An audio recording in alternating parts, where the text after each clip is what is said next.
আসসালামু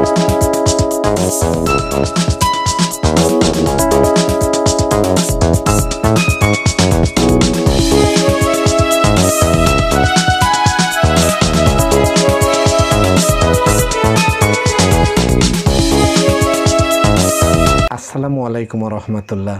যে যেখানে আছেন দেশে অথবা দেশের বাইরে, আশা করি ভালো আছেন।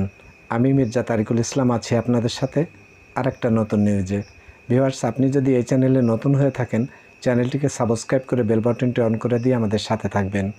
চলুন এই মুহূর্তে যে নিউজটি আপনাদের সামনে নিয়ে এসেছি, কী লিখেছে আগে আমরা সেটা দেখি। ভোটের জন্য বরাদ্দ থাকছে 2080 কোটি টাকা। অনেক চমকপ্রদ এই নিউজটি। এর ভেতরে ইউনিয়ন পরিষদ ও স্থানীয় সরকারের অন্যান্য নির্বাচন সহ আরও বরাদ্দ আসছে আসন্ন বাজেটে। চলুন আমরা দেখি এর ভেতরে কী লিখেছে। ভিউয়ার্স, জাতীয় সংসদ ও স্থানীয় সরকার নির্বাচনের জন্য আগামী 2025 ও 26 অর্থবছরের বাজেটে প্রায় 6000 কোটি টাকার বরাদ্দ চেয়েছিল নির্বাচন কমিশন, কিন্তু শেষ পর্যন্ত এই খাতে 2080 কোটি টাকা বরাদ্দ রেখে বাজেট চূড়ান্ত করেছে অর্থ মন্ত্রণালয়। তবে প্রয়োজন হলে সংশোধিত বাজেটের বরাদ্দ বাড়ানোর সুযোগ রয়েছে। বাজেট প্রণয়নে সংশ্লিষ্ট কর্মকর্তাদের সঙ্গে কথা বলে জানা গেছে, আগামী অর্থবছরে নির্বাচন খাতে ত্রয়োদশ জাতীয় সংসদের সাধারণ নির্বাচন ও স্থানীয় সরকারের অন্যান্য নির্বাচন অনুষ্ঠানের জন্য 5922 কোটি টাকার বরাদ্দ রাখার অনুরোধ জানিয়ে গত ফেব্রুয়ারিতে চিঠি দেয় নির্বাচন কমিশন। এর ভিত্তিতে 2 দফা নির্বাচন কমিশন, অর্থ বিভাগ ও পরিকল্পনা মন্ত্রণালয়ের মধ্যে ত্রিপক্ষীয় বৈঠক হয়েছে। বৈঠকে আলোচনার পর এই খাতে 2080 কোটি টাকার বরাদ্দ রাখা হয়েছে। নির্বাচন পরিচালনার পাশাপাশি আইন শৃঙ্খলা বাবদ খরচ ও নির্বাচন খাত থেকে নির্বাহ করা হয়। কর্মকর্তারা আরও বলেন, এবার প্রায় সব ক্ষেত্রে চাহিদার তুলনায় বরাদ্দ কম রাখা হচ্ছে, তবে প্রয়োজন হলে পরবর্তী সংশোধিত বাজেট বরাদ্দ বাড়ানোর সুযোগ রয়েছে। এছাড়া নির্বাচনের মতো গুরুত্বপূর্ণ কাজের জন্য অন্য খাতের থেকেও টাকা এনে খরচ করা যেতে পারে। চলতি 2024-25 অর্থবছরের মূল বাজেটে নির্বাচন কমিশন সচিবালয়ের অনুকূলে মোট 1230 কোটি টাকা বরাদ্দ ছিল। এর মধ্যে বিভিন্ন নির্বাচনের জন্য বরাদ্দ প্রায় 200 কোটি টাকা। আগামী 2025-26 অর্থবছরের বাজেটে নির্বাচন কমিশনের মোট বরাদ্দ বেড়ে দাঁড়ায় 3000 কোটি টাকায়। গত 23-24 অর্থবছরের মূল বাজেটে বরাদ্দ ছিল 2406 কোটি টাকা। তবে 2024 সালের 7 জানুয়ারি দ্বাদশ সংসদ নির্বাচনের কারণে সংশোধিত বাজেটে বরাদ্দ বাড়িয়ে 4769 কোটি টাকা করা হয়। 2022-23 অর্থবছরে জাতীয় নির্বাচন না থাকায় নির্বাচন কমিশন সচিবালয় খাতে ব্যয় ধরা হয় 878 কোটি টাকা। সর্বশেষ জানুয়ারি নির্বাচনে 2276 কোটি টাকার ব্যয় ধরা হয়। এর আগে 2018 সালের 30 ডিসেম্বরে একাদশ সংসদ নির্বাচনে ব্যয় ধরা হয় প্রায় 1000 কোটি টাকা। জানতে চাইলে নির্বাচন কমিশন সচিবালয়ের অতিরিক্ত সচিব KM আলী নেওয়াজ বলেন, বাজেট বরাদ্দ যাই থাক না কেন, প্রয়োজন অনুযায়ী নির্বাচন কমিশন চাইলেই সরকার টাকা দেবে, কারণ সরকারি সিদ্ধান্ত অনুযায়ী সব ধরনের নির্বাচনের ব্যবস্থা করবে কমিশন। সাংবিধানিক প্রতিষ্ঠান হিসেবে নির্বাচন কমিশনের খরচ যা হবে তা সরকারকে দিতে হবে।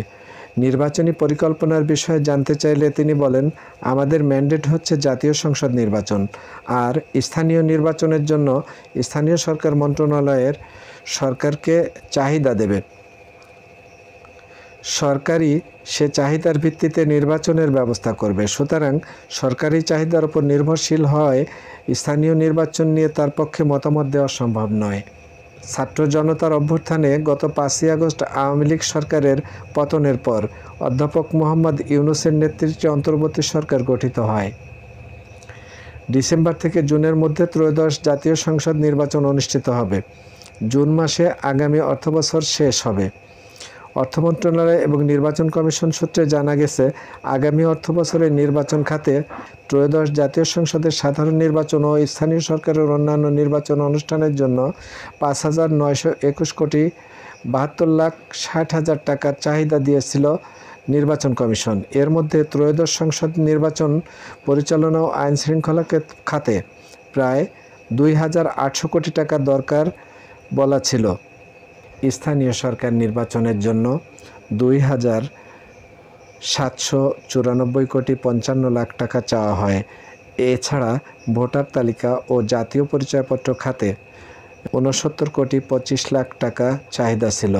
গত এপ্রিলে নির্বাচন কমিশনার মোহাম্মদ আনোয়ারুল ইসলাম সরকার সাংবাদিকদের বলেন, ত্রয়োদশ জাতীয় সংসদ নির্বাচন নিয়ে সরকার ঘোষিত সময়সীমার ধরেই প্রস্তুতি নিচ্ছে নির্বাচন কমিশন। আগামী জুন-জুলাই মাসের মধ্যে এ সংক্রান্ত পরিকল্পনা প্রকাশ করা হবে। নির্বাচন কমিশন কর্মকর্তারা জানিয়েছেন, নির্বাচন প্রস্তুতির অন্যতম বিষয় হল প্রয়োজনীয় কেনাকাটা। ভোটের জন্য প্রতিটি ভোটকেন্দ্রের স্বচ্ছ ব্যালট বাক্স ও ঢাকনাসহ ছবি, ভোটার তালিকা, ব্যালট পেপার, অমোচনীয় কালি, কয়েক ধরনের সিল, গালা, স্ট্যাম্প প্যাড, কালি, থলে, ১৭ ধরনের খাম, কাগজ, কলম, ছুরি, মোমবাতি, দেশলাই সহ অনেক কিছুর প্রয়োজন হয়। রাষ্ট্রায়ত্ত কর্ণফুলী পেপার মিল থেকে ভোটের বেশ আগেই তাদের কাছে চাহিদাপত্র দেওয়া হয়। প্রার্থিতা চূড়ান্ত হওয়ার পর পেপার ছাপা হয় সরকারি ছাপাখানায়। এর বাইরেও অনেক সামগ্রী কিনতে হয় উন্মুক্ত দরপত্রের মাধ্যমে। এ কারণে কিছুটা লম্বা সময় প্রয়োজন হয় কেনাকাটায়। জানা গেছে, আগামী অর্থবছরে জাতীয় সংসদ নির্বাচনের পাশাপাশি সিটি কর্পোরেশনে, উপজেলা, জেলা পরিষদ, পৌরসভা ও ইউনিয়ন পরিষদের সাধারণ নির্বাচন ও উপনির্বাচন সহ অন্তত ২৫০০ নির্বাচন অনুষ্ঠানের প্রয়োজন হবে। ভিউয়ার্স, এই ছিল এই নিউজটি। এই নিউজটি প্রকাশ করেছে দৈনিক সমকাল। সমকালের থেকে তথ্য নিয়ে আমরা আপনাদের সামনে নিউজটি তুলে এনেছি। ভিউয়ার্স, নির্বাচনের এই যে বাজনা শুরু হলো, নির্বাচনের জন্য প্রস্তুতি শুরু হয়ে গেছে। অর্থাৎ সরকারের কাছে আসন্ন বাজেটে নির্বাচন কমিশন যে বরাদ্দ চেয়েছে এবং যেটা পেয়েছে সেটা তো শোনালাম আপনাদের। অতএব ইউনিয়ন পরিষদ সহ সব স্থানীয় সরকারের নির্বাচনের জন্য নির্বাচন কমিশনের প্রস্তুতি শুরু হয়ে গেছে। আপনারা যারা এতদিন অপেক্ষায় ছিলেন, খুব তাড়াতাড়ি হয়তো সরকারের সিদ্ধান্ত আপনারা জানতে পারবেন। ভিউয়ার্স, এরকম জাতীয় গুরুত্বপূর্ণ নিউজগুলো, বিশেষ করে নির্বাচন সংক্রান্ত এই নিউজগুলো পেতে আমাদের সাথে থাকবেন। আমরা সব সময় সবার আগে আপনাদের সামনে সেই নিউজটি তুলে আনব। ভালো থাকবেন আপনারা, যে যেখানে থাকবেন। নিউজটিকে শেয়ার করে আমাদেরকে উৎসাহিত করবেন, সহযোগিতা করবেন। ভালো থাকবেন আপনারা, দেশে অথবা বিদেশে। এতক্ষণ আমি মির্জা তারিকুল ইসলাম ছিলাম আপনাদের সাথে।